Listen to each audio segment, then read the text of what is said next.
Brad Feld is an author, an entrepreneur, and he runs a fund that makes him one of America's most important startup investors. He is the founder and managing director of the Foundry company in Boulder, Colorado, and he is the author of Startup Communities, a publication which I'm sure most of you have read. Please join me in watching this short video, which will in turn introduce Brad Feld.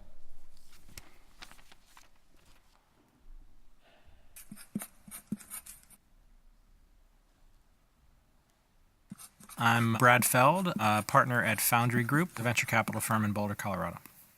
If you go back to the industrial era, everything ran in a hierarchy. Businesses had a boss and people worked for the boss, and you worked your way up the hierarchy. As we evolved from industrial society to information society, we started to see some changes. In entrepreneurship, especially at the very early stages, there is no hierarchy. If the hierarchy tries to drive the startup community, it essentially stifles it. The hierarchy is really collapsing, and many more aspects of what we do are behaving as a network. This was the starting point for thinking about how startup communities evolve. What I came to was a thesis that I call the Boulder thesis that has 4 parts, and those 4 parts are essential for a sustainable, vibrant startup community anywhere in the world. First, it has to be led by entrepreneurs. I define the universe into 2 categories of people: leaders and feeders. The leaders in this context are entrepreneurs, and the feeders are everyone else that participates in the startup community: university, government, venture capital investors, angel investors, service providers, lawyers, accountants, etc. The feeders have very important roles. They become part of the fabric of the startup community, but the feeders can't be leaders. The leaders have to be entrepreneurs. Second is entrepreneurs have to take a very long-term view. It's a generational view, 20+ years. It's people who are making a long-term commitment to invest heavily in the development of their startup community. The right cliche is that you're running a marathon, not a sprint. In a startup community, over a long period of time, you're going to have some extraordinary successes, as well as some really huge failures. When somebody's incredibly successful, that person is still part of that startup community. When somebody's a failure, have a wake, move on, reincorporate them into other things. You're essentially saying it's okay. It's just part of the process. Third is you have to have a philosophy of inclusiveness. It's not just other entrepreneurs, but anybody who's interested in being part of this startup ecosystem. If everybody contributes energy into the startup community, it'll get bigger and grow faster and be more successful and be more fun. And the fourth is you have to have activities and events that engage the entire entrepreneurial stack. Those activities and events need to be more substantive than an award dinner or a cocktail party. They have to be things like an accelerator program like Techstars that engages the entire community in helping a set of startups get going. Or something like Startup Weekend that's essentially a simulation of entrepreneurship. So those 4 pieces are essential for the long-term health of a startup community. It's just this sort of network chaos of entrepreneurs doing what entrepreneurs do, which is create things. That force of the entrepreneurs to build something bigger than just themselves and their company is so incredibly powerful.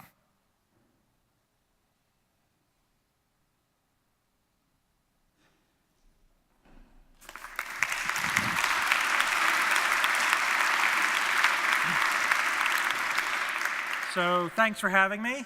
Kauffman did that as part of their sketchbook series, and it's always fun to watch people watch it, and the first chuckle is always at the long term, the guy aging and growing his white goatee, which always makes me smile as I feel myself moving towards that point in time. So what you just saw was a quick overview of the Boulder thesis and essentially the book that I just wrote, Startup Communities. I want to spend the 15 or so minutes that we have together focused on a set of things that I think intersect with what I've seen in other talks at the conference and what I saw on the agenda in the last day or so. I loved Paul's conversation and presentation. Paul Kudrowski and I have been friends for a very long time. And I love that he started with Mark's assertion that there are only 15 companies a year that matter. and that the only place in the world that mattered was Silicon Valley. Because I believe almost the orthogonal view of that, not the opposite. In other words, I don't believe that there aren't 15 companies in the world and Silicon Valley doesn't matter. I believe that that's valid. But I believe that it's a much, much more interesting and important phenomena around startups, innovation, creating communities, and creating cities of which the startup communities are part of it. So when I started thinking about this notion of startup communities, I began with the premise that you can create a startup community in any city in the world. And I started looking at what had happened in Boulder from when I moved there from 1995, looking back from 2010, which is when I started really thinking hard about this. I ended up in Boulder completely randomly. So I grew up in Dallas. My wife grew up in Alaska. I moved to Boston. She moved to Boston. We both went to school there. I started a company there, which I sold. I ran it for 7 years and then sold it in 1993 when I was 28. And I told Amy when I sold the company that by the time I was 30, we'd be out of Boston. Boston wasn't home for us. It was a great city for us. It was a great place to go to school, but it wasn't where we wanted to build our life. And about 2 months before I turned 30, she told me she was moving to Boulder and I was welcome to come with her. And it's important to realize we were married, so this was not sort of a optional phenomena. But what was happening was I was investing around the country as an angel investor. I was investing in Boston and New York and the Bay Area and Seattle and spent a little time in LA. And I'd grown up in Dallas, so I'd occasionally go to Dallas. And I had, with the money that I made from my first company, I made about 40 angel investments that were spread across the country. And we moved to Boulder thinking if we don't like Boulder, we'll check some other place out. We'd both been to Colorado a lot as kids, and we had been to Boulder, but we didn't know anybody there. We knew one person. He moved away a couple of months later. So there was no intentionality around moving there other than it's a place we wanted to live. Amy and I just finished the second book in the series at Startup Communities, and it's a book called Startup Life, Surviving and Thriving in a Relationship with an Entrepreneur. And in that book, we start with the premise of it's important to choose where you want to live your life and then build your life around that, rather than go somewhere to try to have a career. If you think about how, at least my parents' generation and the generation before that, there was a lot of moving to places to have a career. There was the IBM move every 2 years kind of thing. And if you look at society today, we're in a society where theoretically you should be able to choose where you want to live and then build your life. And presumably that's what a lot of sort of the thought around building great cities are. In addition, there's this incredible reurbanization of America that's happening that Richard Florida started talking about a while ago. But you have this phenomena where especially entrepreneurs and creative people want to be in the city. They don't want to be in the suburbs. They don't want to be in office parks that are sort of soul-crushing suburban phenomena. They want to be in downtown cores. They want to be where there's a lot of activity, where there's a lot of other people. And I started thinking about this in the context of Boulder. Again, with the idea that you could apply this anywhere. And what I came to was this idea that essentially the shift that had to happen and what had happened in Boulder over the 15 or so, now almost 20 years, 18 years that I've lived there, but had started before that, was this phenomena where there was this notion that entrepreneurship and startups are good. And they're woven into the fabric of what's going on in the community. In addition, they're not just that. So Boulder is much, much bigger than just a startup community. It's a relatively small place. It's about 100,000 people. So I like to say it's big enough to be interesting, but small enough where you can get your mind around it. But what you end up having is this vibrant part of the city, vibrant part of what's going on that's around the creation of new things. If you go back to Paul's talk, one of the things he showed was the map of people coming into and moving out of cities. It turns out that the most innovative cities are ones that have very porous boundaries. They have porous boundaries to the city. Lots of people come to the place and lots of people leave the place over a period of time for whatever reason. When they come, if you use the Boulder thesis, and you're inclusive, you welcome them into the startup community, those entrepreneurs and those members of the startup community, when they go somewhere else, the network that gets built becomes bigger than your city, and it starts to extend to these other places. It's very true within companies as well. It's well known at this point that non-compete agreements actually inhibit innovation. And many large incumbent companies try to use non-compete agreements to keep people, keep their intellectual property, keep ownership over what's going on. But in fact, if you look in California where non-compete agreements are not enforceable, essentially there's huge mobility between companies, and companies actually encourage that. And when you buy a company with entrepreneurs, you hope that the entrepreneurs stay for a couple of years but then go somewhere else. And that cross-fertilization of knowledge and understanding and innovation is actually a net positive across the system. It's a way, by the way, that big companies can engage with the startup community, which is rather than try to hold on to all their employees, they should say, oh, you want to start a startup? Awesome, let me go forth and conquer. We'll be supportive, what can we do to be helpful? And oh, by the way, if it doesn't work out, you got a home here, assuming that you might want the person back some point in the future. But that porosity is important, the ability for there to be mobility between places and between things. Another thing that's really important sort of in this context that I was thinking of, that I started to think about, was this notion of it not being a zero-sum game. I think as you think about cities and states against other states, actually most of the way that our geography in the United States is created is a political artifact. Right? Every city was once a startup. It was founded by the city founders. Probably everybody in this room from a different place can tell at least some aspect of the founding of their city. There was some startup activity there. But the notion that Rhode Island needs to take jobs from Massachusetts is dumb.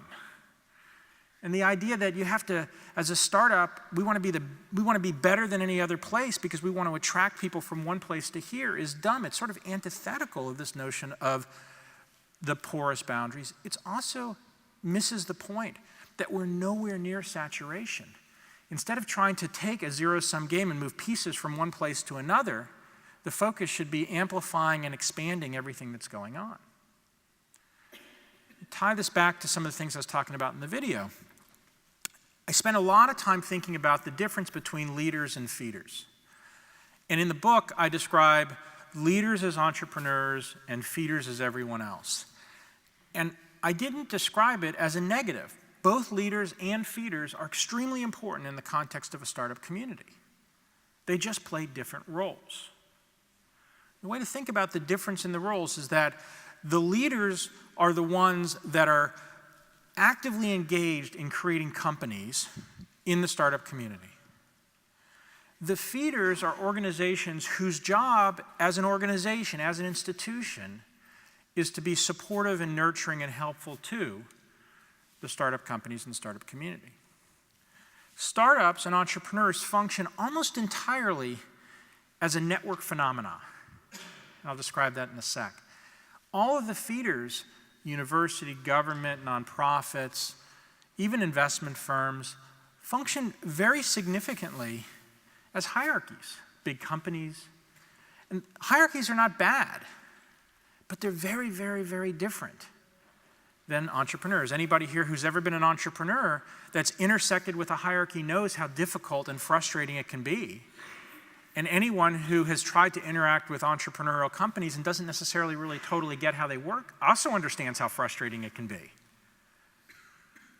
Now, it turns out that one of the things that we do within cities and communities is we anthropomorphize institutions. We talk about the government did this to us, or the university did that to us, or the university did this. When in fact, really it's individuals that are participating within the hierarchy. It's okay. But within the startup community, there is no hierarchy. There's no president of the Kansas City startup community. There's no vice president of membership of the Boulder startup community. There's no vice president of education. It's just a network. And so the real power of the feeder organizations in the context of that is twofold.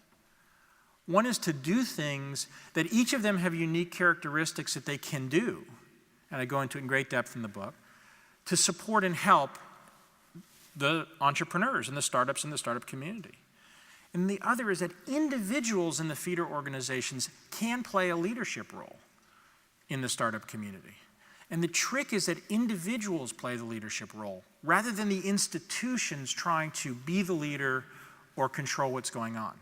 The second you have that, what you end up with is a very short-term focus, a focus on what's the objectives, what was accomplished, how much did we do, what were the measurable outcomes, et cetera. And networks don't grow that way. Networks don't expand that way. It's much more messy and chaotic, and it takes time, and it's hard to measure. And yeah, 30 years later, you can look back and see what happens. But you don't want to predict what's happening in the next year or two because, frankly, most startups take 10, 20 years to develop and grow. And so you want to nurture that along the way. So let me tie these couple of things back into this notion of the Boulder thesis. And I want to repeat the 4 things that I define as the Boulder thesis so we have that as a starting point. The first is that the entrepreneurs have to be the leaders. The second is that they have to take a very long-term view. I like to say at least 20 years. The third is that they have to be inclusive of anyone who wants to engage in the startup community at any level. And the fourth is that there have to be continual activities and events that engage the entire entrepreneurial stack, not cocktail parties, not Entrepreneur of the Year awards. I give this talk, I gave it a couple of Entrepreneur of the Year equivalent type things, and I realized as I was going that I was just basically insulting the entire audience. But the distinction, not the audience, but the organizers, the distinction is those things are good. It's good to celebrate success, but they're not sufficient. You need things that get a first-time entrepreneur working with an experienced entrepreneur, working with an investor, working with somebody who has lots of domain expertise because they're working at a big company that might be a customer of theirs. You need things that cause people to actually be side by side working on stuff, whether that's a 90-day accelerator. Techstars is the one that I helped start and that has led the way for mentor-driven accelerators. Startup Weekend, which Kauffman Foundation was instrumental in helping create, would be a 54-hour simulation of entrepreneurship. I think there's going to be over 1,000 of them that happen around the world this year. Phenomenal, phenomenal things that actually get people interested in entrepreneurship all the way up to people who are very experienced in different ways, working side by side, practicing and doing and creating real companies rather than talking about how to and talking about frameworks for and talking about incentives that. So active voice versus passive voice.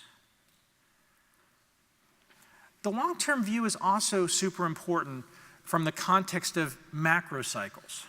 So government works in 2- and 4-year cycles because of elections, with plus or minus a year on either side of relatively little productive activity because of an election. So most government cycles are kind of 1 or 3 years of actual productive activity with an election sort of tossed in for good measure. Academia, universities tend to work on an annual cycle with anybody who's ever been an associate professor knows that there's a magic 7-year cycle where the only thing in your world that matters is this process called getting tenure. Big companies tend to work on quarterly and annual rhythms. Startups don't work that way.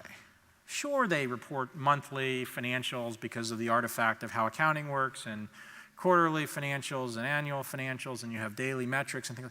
But if you're an entrepreneur starting a company, you're going on a 10 or 15 or 20-year journey.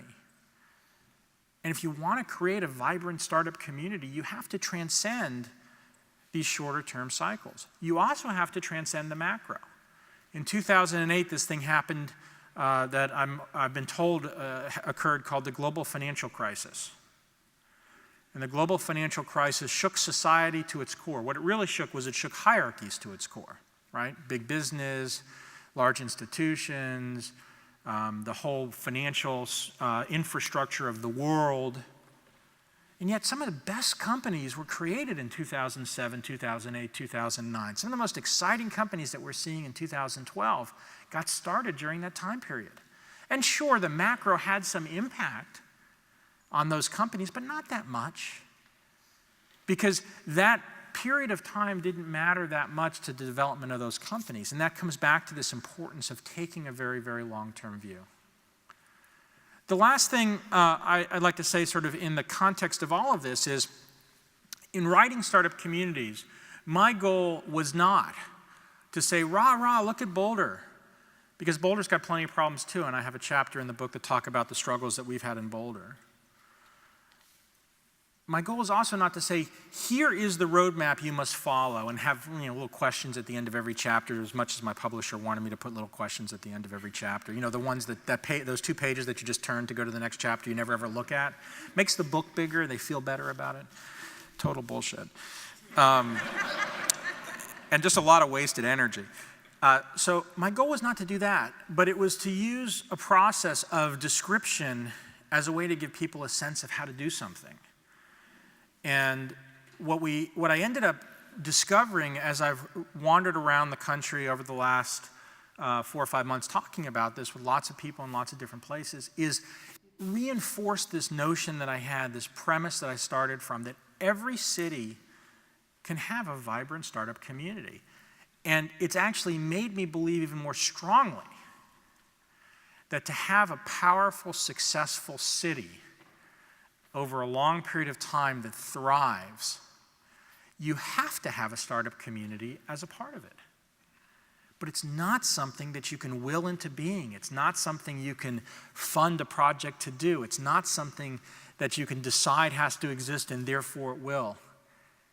It's something that has to get created with all the sort of magic that startups get created with and that develop over time, with things that work and things that don't work. And when they don't work, it has to be okay, and those entrepreneurs have to go on to the next thing and try again and keep going. And the city has to view the success and failure of individual things as simply part of the long-term arc of creating a sustainable entrepreneurial community. So hopefully that's helpful in terms of the context. I'm easy to get, brad@feld.com. I love feedback on the thoughts, things that don't make sense, especially around this particular context in the book. I'm going to be on the next panel, but I appreciate you letting me talk to you today. Thanks.